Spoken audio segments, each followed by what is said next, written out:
So guys, আজকে আমার কাছে চলে এসেছে রিদবান রায় থেকে বারাসাত থেকে একটা পার্সেল। বিবিসি কি লেখা আছে, তো এটাকে এখন খুলে দেখব।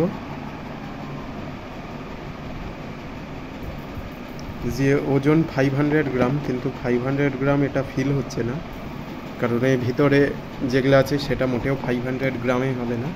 বাক্সটা নিয়ে 500 গ্রাম হয়তো। তো চলো খোলা যাক।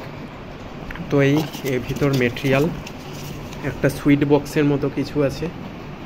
তো যেটা বলছিলাম ওটা মোটেও এটা না, মিষ্টি বাক্স না। এর মধ্যে কিছু আইসি বা ট্রানজিস্টার কিছু আছে, দেখা যাক। তো হ্যাঁ, এখানে একটা ডাব্বার মধ্যে কিছু চিপস আছে, ট্রানজিস্টার, সার্কিট বোর্ড টোড, দেখা যাক কি আছে। সো গাইস, এটা হচ্ছে সিম 800L মডিউল, আর এটা হচ্ছে আমাদের ক্যামেরার মডিউল। এটা আমাদের ক্যামেরা মডিউল, আর এটা ক্যামেরার ড্রাইভারটা। তো এই সব জিনিস আছে, এসেছে বারাসাত থেকে।